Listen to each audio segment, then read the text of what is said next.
కేంద్ర ప్రభుత్వం పూర్తిగా రైల్వే శాఖ బాధ్యత వహించాల్సిన పాప మొత్తం కూడా రైల్వే శాఖదే. తెలంగాణ 10 జిల్లాల్లో దాదాపు 218 ఇలాంటి గేట్ లేనటువంటి రైల్వే క్రాసింగ్లు ఉన్నాయి.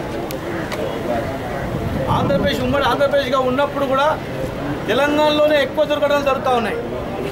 తెలంగాణలోనే ఎక్కడ కూడా సంఘటన జరిగిన తర్వాత కూడా మళ్ళీ మేల్కొని కనీసం అక్కడ గేట్ ఏర్పాటు చేయాలని చెప్పి కూడా ప్రయత్నం కూడా జరగలేదు. ఈరోజు జరిగినటువంటి సంఘటన దగ్గర గతంలో కూడా ఇలాంటి ఇన్సిడెంట్ జరిగింది. మళ్ళీ ఇప్పుడు రెండవసారి మహబూబ్నగర్ జిల్లాలో కూడా గత సంవత్సరం బాలనగర్ దగ్గర అతిపెద్ద సంఘటన జరిగింది. చాలా మంది చనిపోవడం జరిగింది. మరి మొన్ననే 14% రైల్వే ఛార్జీలు పెంచారు.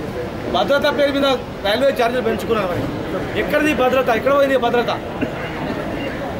మీకు కనిపించట్లేదా? ఒక తెలంగాణలోనే 200 పైన ఎలాంటి గేట్ లేనట్టు రైల్వే క్రాసింగ్ ఉన్నాయంటే మరి ఏంటి పరిస్థితి? ఎక్కడ ఉంది ప్రభుత్వం? ఎక్కడ ఉంది రైల్వే శాఖ? ఎక్కడ ఉంది?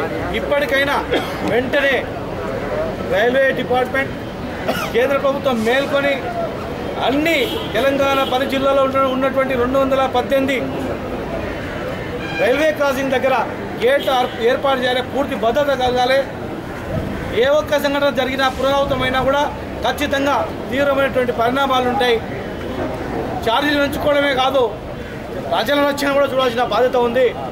దీనికి పూర్తి బాధ్యత రైల్వే శాఖనే కనుక కేంద్రంలో ఉన్నటువంటి రైల్వే శాఖ వెంటనే మేల్కొని ఇవన్నీ ఏర్పాటు చేయాలి. బాధితుల కుటుంబాలను ఆదుకోవాలి. కఠినమైనటువంటి చర్యలు తీసుకోవాల్సిన అవసరం ఉందని చెప్పి తెలియజేస్తుంది.